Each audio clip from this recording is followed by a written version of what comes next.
How's everybody doing? Great to be learning with you on a Monday, Yom Sheni. Let's light up the darkness. Who's in the house? Yehudit. In South Carolina, Joe in the Inland Empire, Melissa in Great Neck, Lucy in Minnesota, Sharon in New Jersey, with Cy, the Talmud cat. Shandor is in the Bronx, Bella in Florida, David on the Jersey Shore, Guy in Ohio, Bell, Shalom to the class from Texas. Marjorie, Ella, and Aoife checking in from Florida. Welcome, everybody. How about that? Today is our 1300th episode.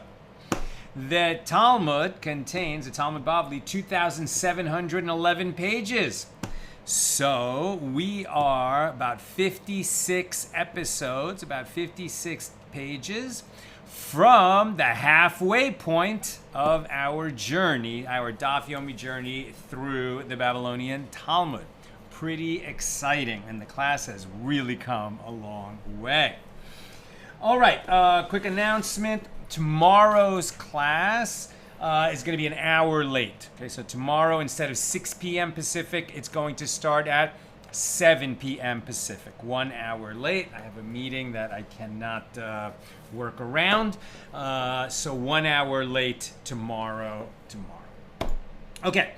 Our daf today is page 72, Ayin Base, here in Tractate Gittin, the 19th volume of the Talmud. This volume concerns the laws of divorce, and specifically the get, the bill of divorce that a Jewish man gives his Jewish wife, and when witnesses are there to the giving of the get, either by the husband to the wife or the husband's agent to the wife, then the couple is divorced. We picked this up a few lines from the top of page 72, a few paragraphs, and we're coming to the end. Did I finish? I didn't get to the end of the discussion of Mishna number 2 yesterday. I don't think I did. No. Okay, so Rav Ashi said, and we're continuing our discussion of Mishna number 2. And Mishna number 2 was just about being very specific that if the husband said, write a get for my wife, so if he says this to a scribe, okay, so the scribe writes the get. It doesn't mean we begin the process of giving it to her, right? If he says, give the get to my wife, that is a much more meaningful instruction than write a get. And we don't go beyond what he said. We also have this discussion that's come up a few times about agency, general laws of agency, right? So if I say to my agent, I appoint an agent, here I've had this get written up properly, it's properly written, I've signed it, it's dated, you're going to take 2 witnesses with you and give it to my wife. Right? So the agent can now give the get to my wife. What if the agent is going to have a problem? He gets injured on the way. He's not going to be able to complete the journey. Can he hand that get to another person to let him complete the agency of giving the get to the wife? Yes. But if I say to my agent, mow my lawn, right? So he needs to mow the lawn. Now, if he's not going to mow the lawn, can he instruct someone else to mow the lawn? No, because an agent cannot transmit verbal directives in the same way that he can transmit a physical object. That's going to come up again and again here. So Rav Ashi said an alternative explanation of the attribution of the Mishnah. The Mishnah in its entirety is in accordance with the opinion of Rabbi Yosei, who said that verbal directives cannot be delegated to an agent. I can instruct my agent to do something so that he can do it on my behalf, but he cannot then turn around and instruct someone else to do it unless he's handing off an object. It can't be as insubstantial as verbal directive for him to transmit it down the chain to another agent that he appoints in his stead. And that's per Rabbi Yosef. Now, it is not necessary, and our Mishnah, and our Gemara was, let me just start again. Rav Ashi said an alternative explanation of the attribution of our Mishnah. The Mishnah in its entirety is in accordance with the opinion of Rabbi Yosef, who said that verbal directives cannot be delegated to an agent, and it is speaking utilizing the style of, it is not necessary, meaning, it is not necessary to state that the get is not valid in a case where the husband did not say to the agents, give the document to my wife. Rather, even if he said to the agents, give the get, the document is not valid in the situation we've been discussing. And it is not necessary to state the law in a case where the husband did not even say his instructions, to 3 people, right? Because if he says his instructions to 3 people, they can transmit a verbal directive. Not because they're transmitting a verbal directive, but rather when he instructs 3 people, they can form a court. And a court can issue its own verbal directive. That's different than the agency appointed by the husband. And it is not necessary to state the law in a case where the husband did not say his instructions to 3 people. Rather, even if he said his instructions to 3 people, no, the get is not valid. And it is not necessary to state the law in a case where the husband did not say to the agents, say my instructions to a scribe. But even if he did say my instructions to a scribe, the bill of divorce is also not valid. Now the Gemara notes it is taught in a Baraisa, in accordance with the opinion of Rav Ashi, that Rabbi Yosef validated the get, even if the husband said, tell my instructions to a scribe, as it is taught. If the scribe wrote the get for her sake, and the witnesses signed it for her sake, then even though they wrote it and they signed it and they gave it to the husband, then he gave it to his wife. Like the wife is the one who asked him to write the get on behalf of the husband, but she hired the scribe. It wasn't the husband who initially hired the scribe. The wife hired it. Right, so then they wrote the get that the husband will give to the wife, but this process was instigated by the wife. But then they hand the get to the husband, and then he can do with it what he wants. So is that going to work? So in accordance with the opinion of Rav Ashi, that Rabbi Yosef validated the get. Even if the husband said, as it is taught. If the scribe wrote the get for her sake and the witnesses signed it for her sake, and then even though they wrote it and they signed it and they gave it to the husband and then he gave it to the wife, the bill of divorce is void until they hear the husband's voice when he says to the scribe, write the document for the sake of my wife, and to the witnesses, sign the document for the sake of my wife. So apparently, even though it wasn't initially written that way, the husband can sort of approve it after the fact as long as he verbally says, write it for me to give to my wife, right? The instruction has to come from him. Now, the inference from the Baraisa is that it uses the term until they hear.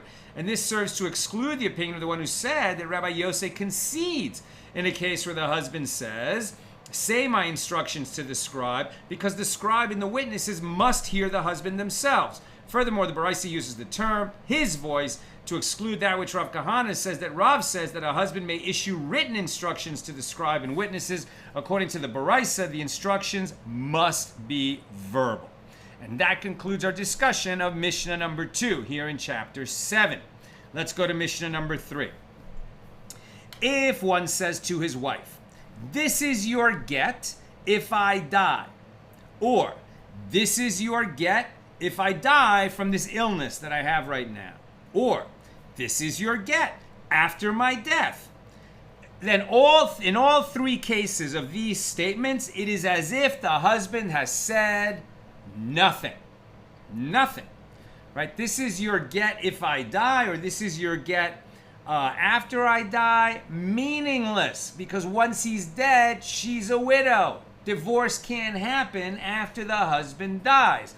So he can't give a get that's going to go into effect after he dies. does that mean there's no such thing as giving a conditional get in advance of a conditional event? Listen on. But if the husband said to his wife, "This is your get from today if I die," or "This is your get from now if I die," or "This is a get," if he says, "This is your get from today if I die," or "This is your get from now if I die," in both of these cases, this is a valid get. Because once he dies, the bill of divorce, the get, applies retroactively from the moment when he made his statement, right? So this is that situation where, for example, the husband wants to save his wife from having to go through the trouble of a halitza ceremony because he doesn't have a child with her. He has a brother. So if he dies, she's not going to be free to remarry until she performs this halitza ceremony with the brother. And maybe that brother went away on an extended trip and no one knows when he's coming back. Maybe not this year, maybe not for 5 years. And she would not be able to remarry until she performs that halitza ceremony that releases her from the yibum obligation to the surviving brother. So against that possibility, this husband who's going on a dangerous mission or who lies ill with a very dangerous illness says to her, "Listen, if I survive, I want us to stay married. But just in case I die, here is your get from now if I die later." And then they would have been retroactively divorced from the moment when he gave her the get. And of course, if he doesn't die from this condition that he's premeditating, that he's concerned about, then the get becomes invalid and they remain married. Now, if the husband says to his wife, "This is your get from today and after my death," well, now that's not the right formula, right? He should say, "This is your get from today if I die." If he says, "This is your get from today and after my death," that sounds too similar to the original case, which is invalid, where he says, "This is your get if I die," right? Which is invalid because it has to have the language that makes it retroactively operative from a moment now in time, right? So if he mixes up the language and he says, "This is your get from today and after my death," this uncertainty that he has created results like this. It is uncertain whether his primary intention was for the get to take effect that day, in which case it is a valid get, or if his primary intention was that it should take effect after his death, in which case he didn't understand the law and it is not a valid get. But because of this uncertainty, the law is that there is uncertainty whether it is a valid get or not a valid get. And if he dies without children, his wife must perform halitza with his brother if he has a brother, but she cannot marry the brother because their divorce wasn't certain enough. I mean, he might be divorced, right? She might be divorced, in which case she can't marry the brother if she was divorced. But she has to perform halitza because the divorce might not have been a valid divorce, in which case she was still married to the man when he died. And that's why the halitza is necessary, but the yibum is off the table. So if he said, "This is your get from today if I die from this illness," and he recovered, and he arose, and he walked in the market, but then he became ill again and died, then the court assesses him, right? He said, "If this is your get from today, if I die from this illness." Okay, but he got up from the illness, he walked around for a while, and then he became ill again. So the question is, was the second illness a kind of natural continuation of the first illness that he seemed to have recovered from, but he really didn't? And so when he finally died, it fulfilled the language of, "If I die from this illness." Or did he get better from that original illness and then he just got sick, something totally different, separate, and so when he ended up dying from that, it doesn't trigger that the get became valid at the time, retroactively from the time that the husband gave it to her. And so she died a widow, not a divorcee. So how do we know if the second illness was some kind of a natural continuation of the first illness or not? So if he died because of the first illness, then this is a valid get, and the conditional statement was fulfilled. But if not, if he was cured from the first illness and died from the other one, then it is not a valid get. How do we answer the question we're going to get into in the Gemara? So here comes the Gemara. Now the Mishnah teaches if one says to his wife, this is your get if I die, then it is as if he has said nothing. And the Gemara deduces apparently the formulation if I die is considered to be like the formulation the get will only be valid after my death. And afterward the Mishnah teaches that if he said this is your bill of divorce from today if I die, or this is your get from now if I die, from today or from now if I die, then this is a valid get. So apparently the formulation if I die is not considered to be like the formulation after my death. As explained previously in the Mishnah, a bill of divorce, a get, which takes effect only after the husband's death, is not a valid get. So there is an apparent contradiction as to the meaning of the phrase if I die. So Abaye said the expression if I die indicates two different meanings. It indicates the same meaning as one who says from now, i.e. that the get will take effect after death retroactively from this moment now when the husband is giving her the conditional get. But if he did not say the words from today, then the phrase if I die is considered to be like one who says this is your get after I die, and the bill of divorce is not valid. Now the Mishnah teaches that if one says to his wife, this is your get if I die, then it is as if he has said nothing. And Rav Huna says, but if her husband died without children, this woman must perform halitza and not enter into yibum, a levirate marriage, because perhaps it is a valid get. Right now you're saying, well, Rav Huna, what are you talking about? We can see that there was doubt, in the case of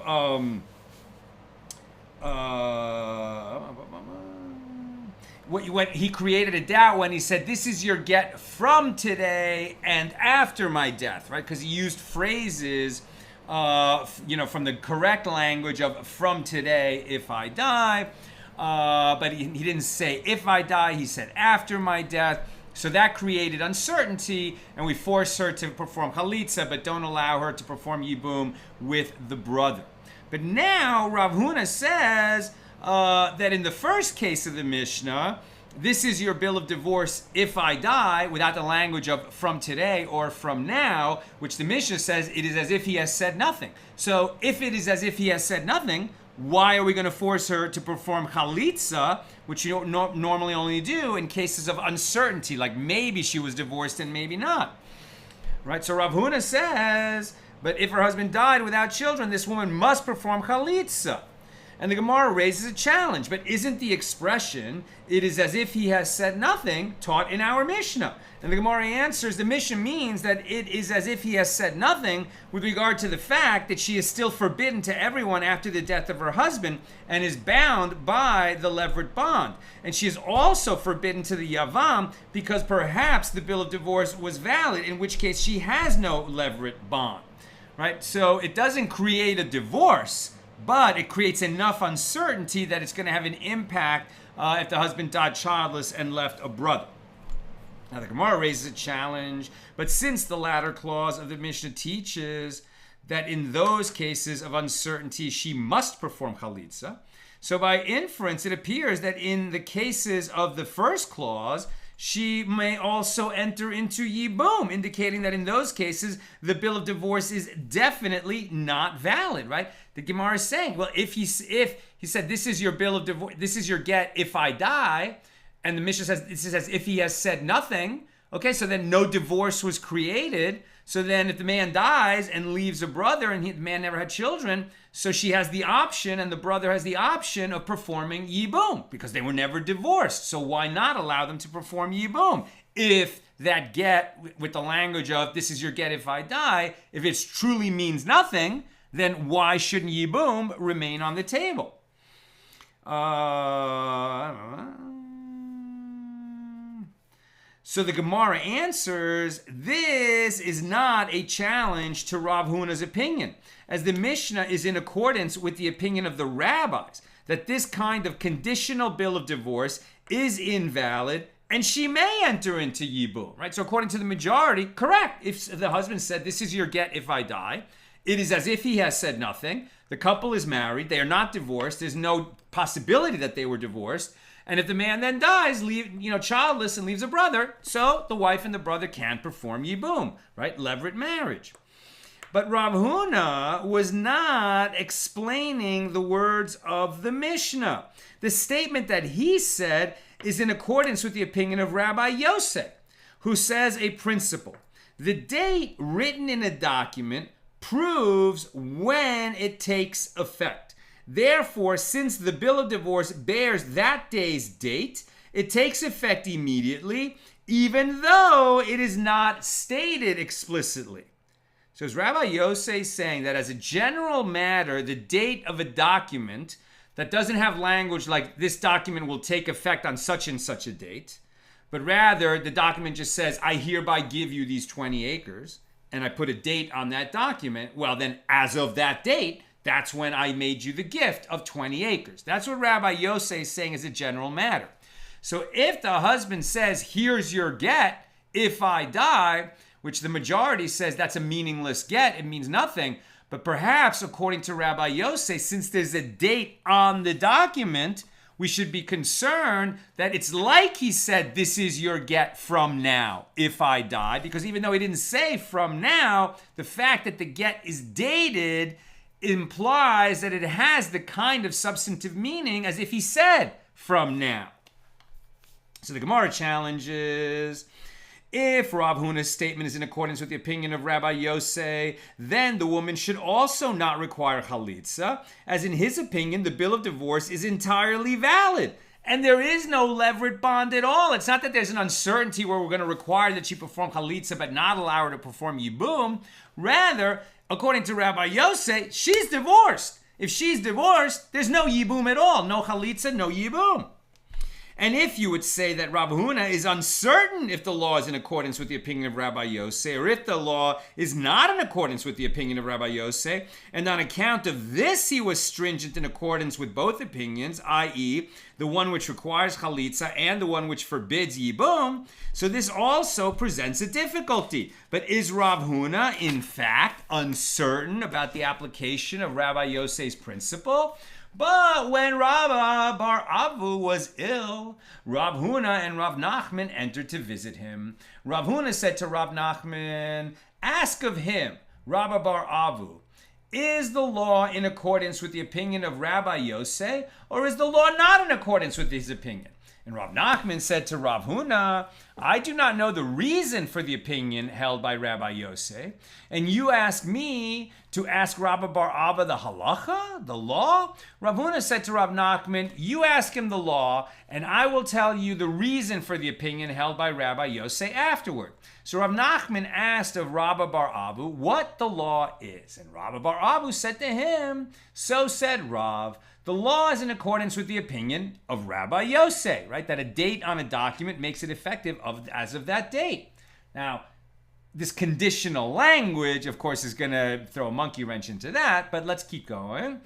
So after he left, Rav Huna said to Rav Nachman, this is the reason for the opinion of Rabbi Yosef, as he holds.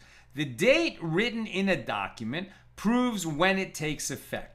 And from this incident, it is clear that Rav Huna holds that the law is in accordance with Rabbi Yosef, as Rav Huna certainly accepted the opinion that Rabbi bar Avu said in the name of Rav, his teacher's teacher. So rather, it is necessary to say that Rav Huna is uncertain whether Rabbi Yosef says that the date on which a document is written proves when it takes effect, even when the husband stated a verbal condition as he handed it over. Or if Rabbi Yosef does not say his principle in such a case. So this conditional get that the husband gave, and he said, this is your get if I die. And it had a date on it. But the get itself didn't include the condition if I die. The get just says, you are hereby permitted to other men, meaning we are now divorced. right? So the get only had the standard language of a get, and it had a date on it, and the husband handed it to her. Now that's strong evidence that they're divorced.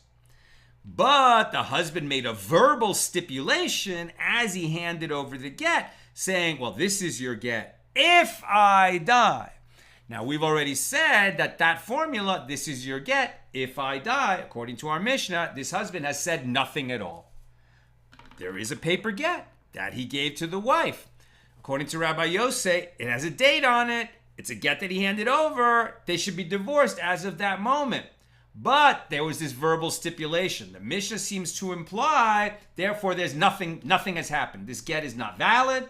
It is void. They're not divorced. They're fully married. There's no uncertainty. And if the husband dies without having a child and leaves a brother, the wife and the brother can perform yibum. The question is, according to Rabbi Yosef, does that verbal stipulation, this is your get if I die, would Rabbi Yosef agree that this document is not effective?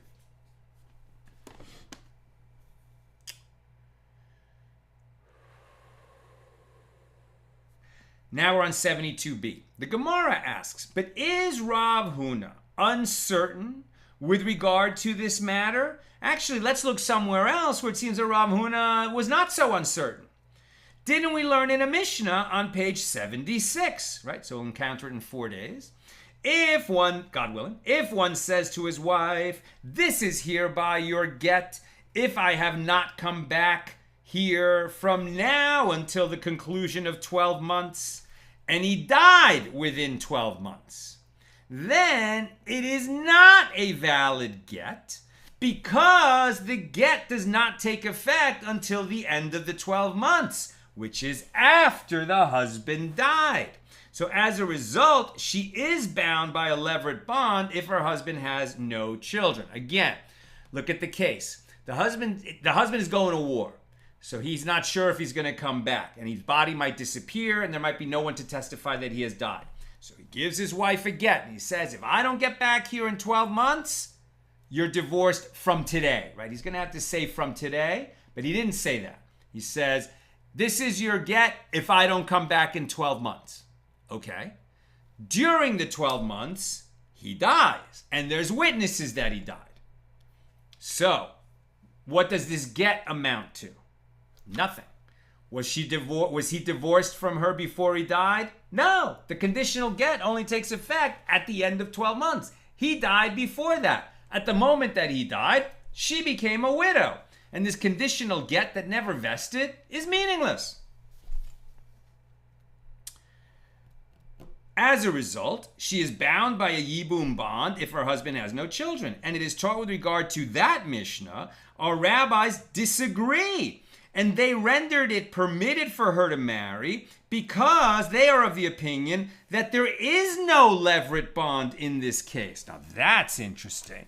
So they're saying permitted to remarry means she has no yibum obligation that would require either yibum or halitza, but rather it's as if the divorce took hold. How did it take hold? I guess we're going to discuss that in greater length on page 76. But let's keep going here. And we say, who represents the opinion cited as our rabbis? Rav Yehuda says that Shmuel says it is the court that permitted the consumption of oil manufactured by Gentiles. And they hold in accordance with the opinion of Rabbi Yosef, who says the date written in the document proves when it takes effect.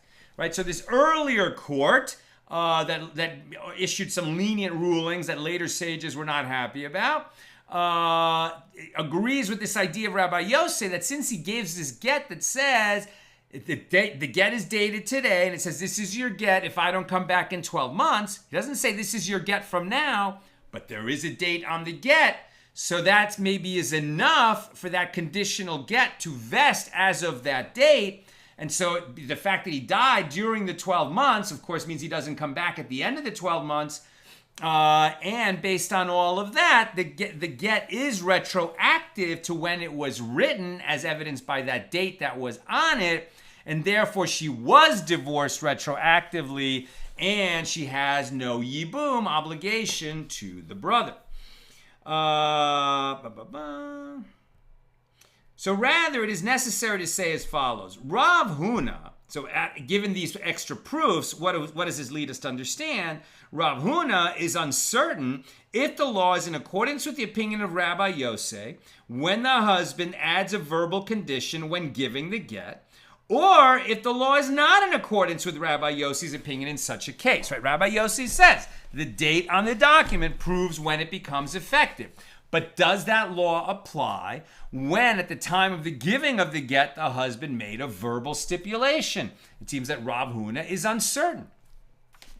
So the Gemara asks, but is Rav Huna uncertain with regard to this matter? Look at another case. Didn't Rava say, if one says to his wife, this is hereby your get if I die, or this is your get when I am dead, then this is a valid get? Didn't we just say that that's not, according to our Mishna that we're studying now, right? This is your get if I die. That's not a valid get at all.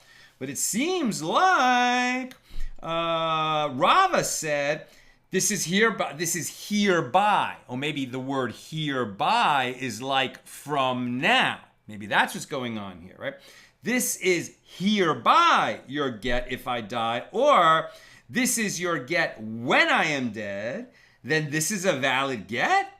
If he said to her, when I die, or after my death, then this is not a valid get. So the Gemara clarifies, what are the circumstances of the new case we're discussing? If we say that the husband said to her, this is your get from today, if I die, that's a valid get. And Rava's statement is in accordance with the opinion of the rabbis, which is the unattributed opinion of the Mishnah.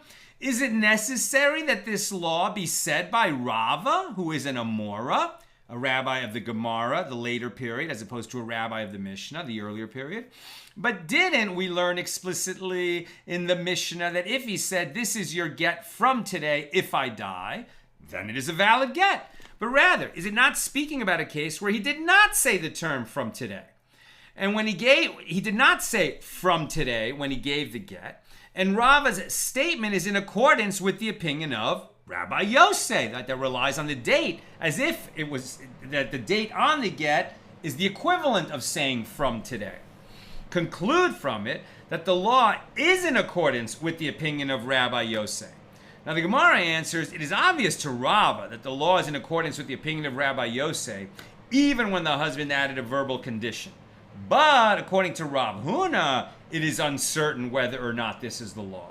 And if you wish, say instead, actually Rava's statement is referring to a case where the husband said to her, this is your get from today, and it is in accordance with the opinion of the rabbis. And it was necessary for Rava to state his ruling to teach the law of these expressions not stated in the Mishnah. First, the husband saying, when I am dead, is considered to be like the expression, if I die. And second, the husband saying, when I die, is considered to be like the expression, after my death. And there are those who teach this statement of Rav Huna with regard to the latter clause of our Mishnah, which states that if the husband said, this is your get after my death, then the get is void and it is as though he said nothing. And Rav Huna says, but according to the statement of Rabbi Yosef, she must nevertheless perform halitza, as it is uncertain if the get takes effect from the day the get was given when the date is supplied verbally. The date is supplied verbally? No, when the condition is supplied verbally. Now the Gemara questions this version of Rav Huna's statement. This is obvious. Since it was taught in the latter clause of the Mishnah, in a case where he explicitly stated from today that according to the opinion of the rabbis, she must perform halitza due to the uncertainty as to when the get takes effect. In the first clause as well, when he did not act from today, it is obvious that according to the opinion of Rabbi Yosef, she must perform halitza due to that uncertainty. The dispute between Rabbi Yosef and the majority concerns only whether the husband needs to add the term from today. Right? The Mishnah, and it's the law, by the way, right, is that conditional get, this is your get if I die, only works if he said this is your get from today. So now we're just asking, according to Rabbi Yosef, who says that the date written on the get is like saying from today. So Rabbi Yossi would say that's enough of an uncertainty that if the man dies and he had no children, he left a brother, she has to perform halitza with that brother before she's free to marry other people.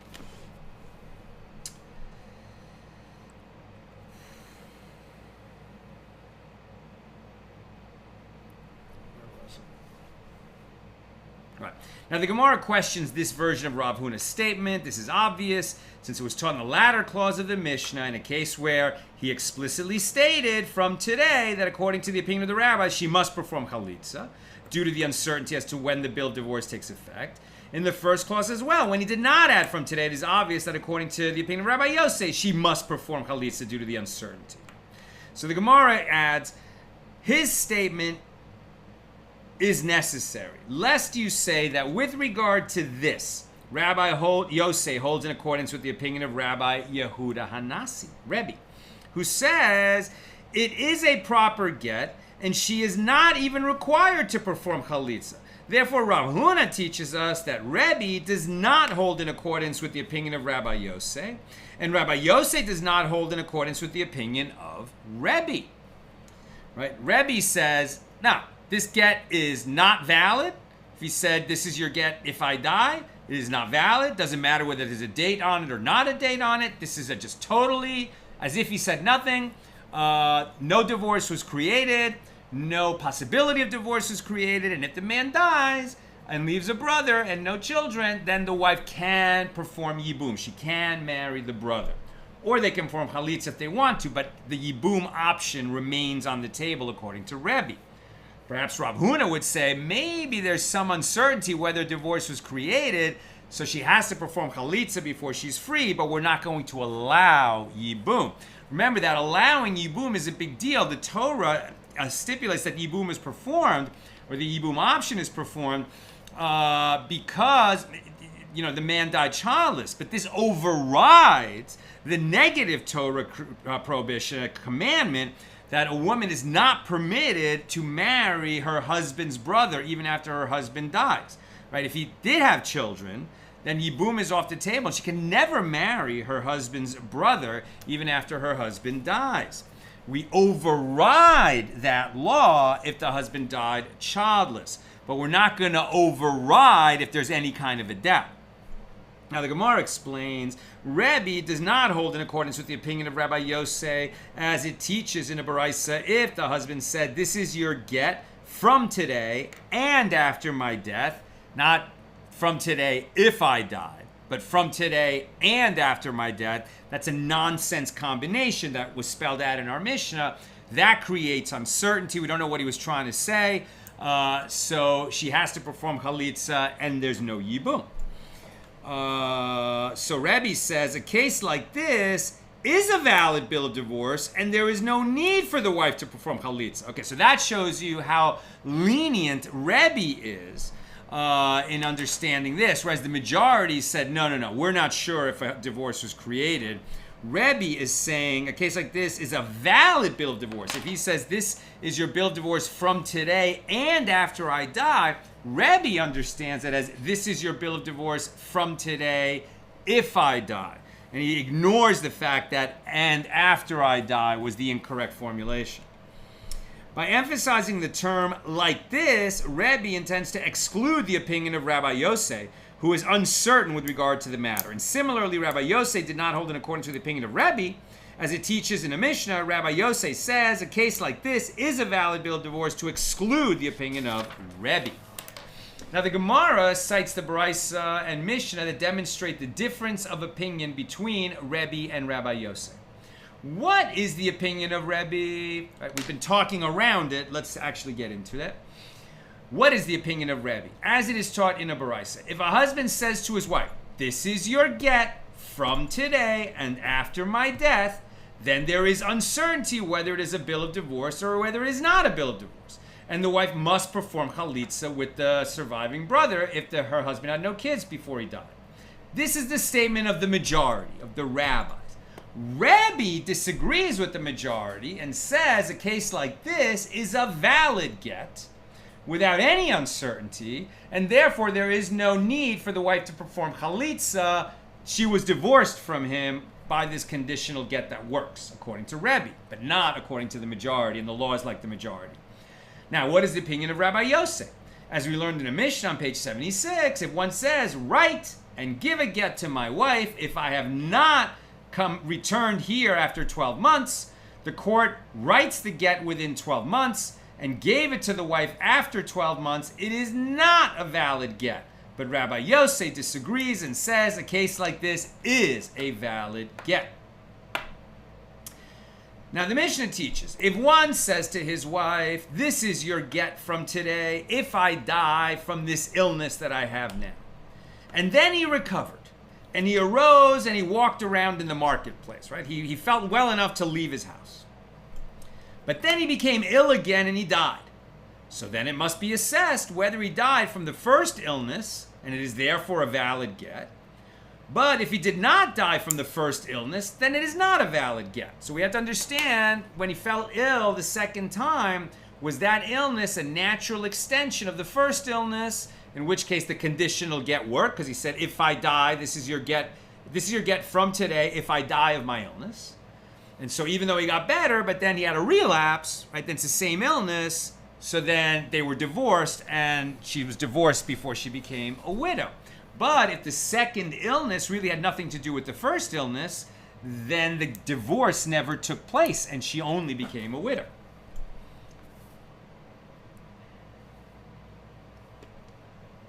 So Rav Huna said, with regard to a person on his deathbed, the laws of the get are the same as the law of a gift.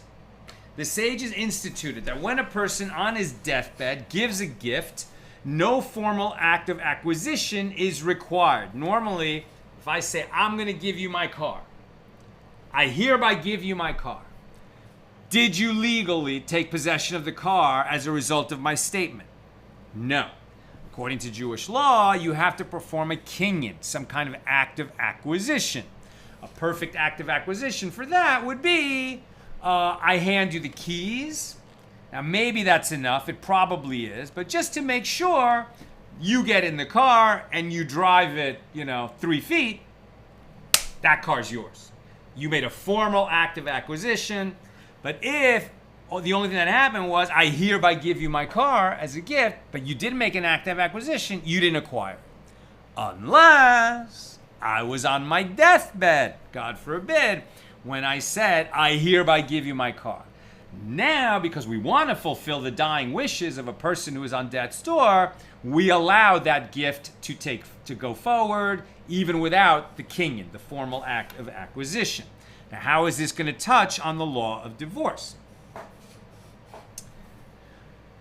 The sages instituted that when a person on his deathbed gives a gift, no kinyon is required. And just as with regard to his gift, if he arose and was cured from his illness, the gift that he granted while on his deathbed is retracted, right? It was only going to be a valid gift without the kinyon because the guy was on his deathbed. But if he got better and he got up, so we don't say that was a valid gift. Now that gift is retracted because he probably wouldn't have made such a gift if he knew he was going to get better. Or at least there was that possibility.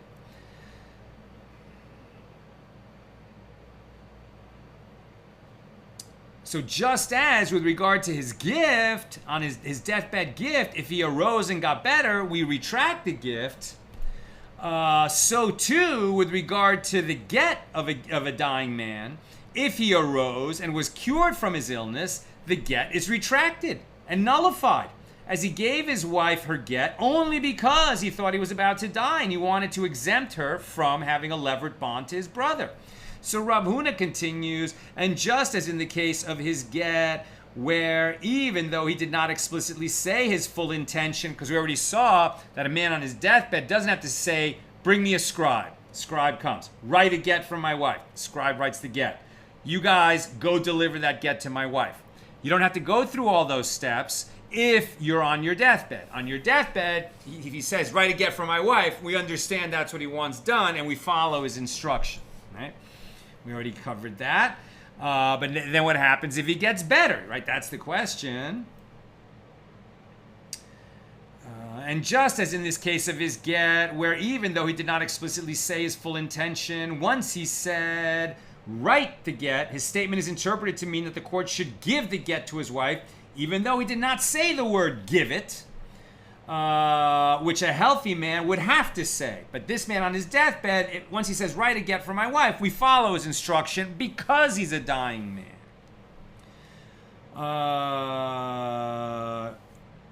And so too with his gift. So once he said give the gift, even though the recipients did not acquire it from him, which finalizes a gift from a healthy person, because he is dying, the law takes into account his intention without all the necessary legal requirements. So the Gemara challenges. Well, we learned in the Mishna, if a man said, this is your get from today if I die from this illness, and he recovered and he arose and walked in the market, but then he became ill again and died, the court assesses him. So if he died because of the first illness, then this is a valid get. But if not, then it is not a valid get. And if you say, that he arose and was cured of his illness, the get is retracted, then why do I need an assessment at all? He arose from his sickbed, so that the get should automatically be nullified. Right? So since we're saying that the court has to assess, did he die from the second illness, it must be that we don't nullify his get just because he got up from his bed, right? It seems like that conditional get remains connected to that particular illness until he tears it up. So that if he gets better, walks around, it's not automatically nullified the way a gift would be nullified if he got up and walked around. But then if he gets sick again, now we have to assess, was that second sickness connected to the first one or not? But what this assumes is that him getting up in the meantime doesn't nullify the get. Now Mar, the son of Rav Yosef, I'm almost done. Questions or comments, get them in now, please. Mar, the son of Rav Yosef, says in the name of Rava, this is referring to a case where, instead of recovering completely, he proceeded from one illness immediately to another illness. And the assessment is to ascertain whether he died from the first illness or from the second one. He never arose, but maybe he got sick with something else. It's like complications. It happens all the time. People get sick with one thing, and then, because they're in bed for a long time, they get some kind of an infection that really isn't a natural result of the sickness, but they end up dying. Now, did he die of the first illness? I mean, he wouldn't have got the complications otherwise. But if the complications really are a totally different condition that isn't necessarily associated with the first one, the court has to assess. It's not clear. And the Gemara challenges this statement of Mar, the son of Rav Yosef. But isn't it taught in the Mishnah? He arose from his illness, which indicates that he was completely cured. And the Gemara answers, no. It means that he arose from this illness, but he fell into another illness. And the Gemara challenges, but isn't it also taught in the Mishnah? He walked in the marketplace. And the Gemara answers, this means that he walked with his staff for support, meaning that he was not fully recovered from his illness, but was able to walk only with assistance.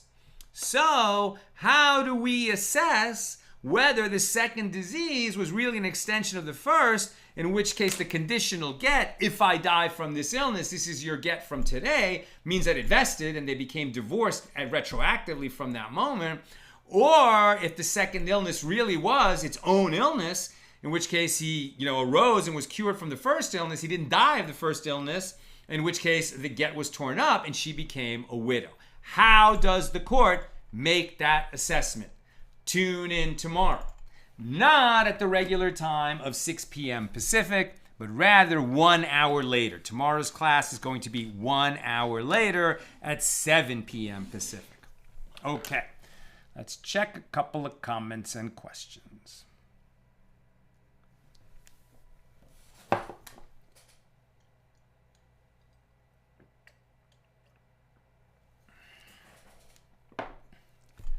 Sharon, the semantics are so specific. How would your run-of-the-mill spouse know the intricacies of the rules? Perfect question, right? And that's why they seem to be spelling out at least a few of the cases where the husband got it wrong, right? When he says this ambiguous statement, this is your get from today and after I die, it was like he understood that he needed to say from today, but he confused that he needed to say this is your get from today if I die, right? So they're taking into account that people get it wrong and that we have to balance the fact that the Torah requires, and rabbinic law certainly requires, certain formulas to be said for the purpose of clarity. So that's a requirement. But especially with a dying man where we're going to be lenient and try to, fulfill his dying wish, even though he wasn't clear. But then, if it wasn't his dying wish, we're not going to be quite that lenient. So we're balancing the requirement of the formula versus the fact that people often get it wrong. And then what are we going to do? How lenient can we be if we're really clear what the guy wanted to do, but he didn't execute?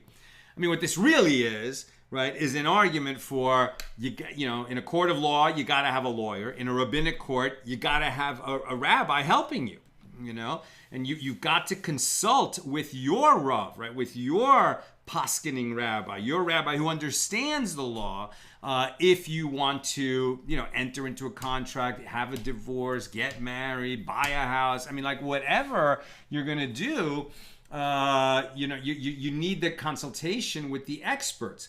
And back then, they probably were also balancing, in Bavel, they were balancing the law of the land, the Persian Empire, and halacha, right? These people were living in a halakhic Jewish framework, but also living in a kingdom that had its own set of laws.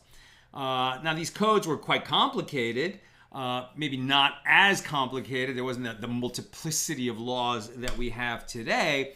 But nevertheless, especially when it comes to, remember that laws of divorce touch on prohibited sexuality, right? Because if they get a divorce wrong and she goes and remarries, the second marriage is not valid. The marital relations she has with the second husband are actually adultery with regard to the first marriage that never ended, and it creates massive problems. And so that's why you've got to be very careful when it comes to a divorce, right? And so even Jews that are not necessarily so religious will often be quite careful about this, that they'll get a secular divorce and they'll also go through a beis din and make sure that the get is taken care of. Ifa. Regarding the phrase, this is your get from now if I die, Ifa asks, does that mean when this valid get takes effect, all intercourse that happened between the couple between now and his death is unlawful? You must have been reading ahead. That's exactly what we're going to be talking about tomorrow. Yes, that's a great question, right? So this is your get from now if I die. Right, this is your get from now if I die of this illness. Well, if he dies of the illness, retroactively, they were divorced from that moment. So if they had sex after they were divorced, what is that? Right? What is that? That's actually extramarital sex. And for that reason, if a husband gives his wife a conditional get and says, this is your get from now if I die, from that moment on, they are not permitted to have marital relations because they might be divorced from that moment on if the condition is later fulfilled. So it's the perfect question, and we're going to get into that tomorrow. And Ifa also says, if I die of this illness and he recovers enough to walk in the marketplace, but due to his illness, he was incapacitated enough to cause an accident to kill him, is the get valid? Exactly. Another great question, because that is what the court needs to assess. Is that a link or not? Does that fulfill the condition if I die of this illness? And tomorrow, what you're going to see is they're going to talk about, this is your get if I don't return in 12 months. And what he was thinking is, if I'm lost as a soldier in the war, or if I am not permitted, if I can't buy a boat ticket to get back. I mean, like all the usual things that would prevent him from getting back on time. Those are the things he contemplated. And if he's not able to fulfill the condition, okay, so the divorce takes effect. But then COVID happens, right? Something totally unprecedented that shuts down the world, that no one has ever thought of or dreamed of. I mean, everything that happened the last 3 years, particularly from 2020 to 2022, was unimaginable before in 2019, right? I mean, now we've all lived through it. It's like COVID just happened. It's all a given in the world.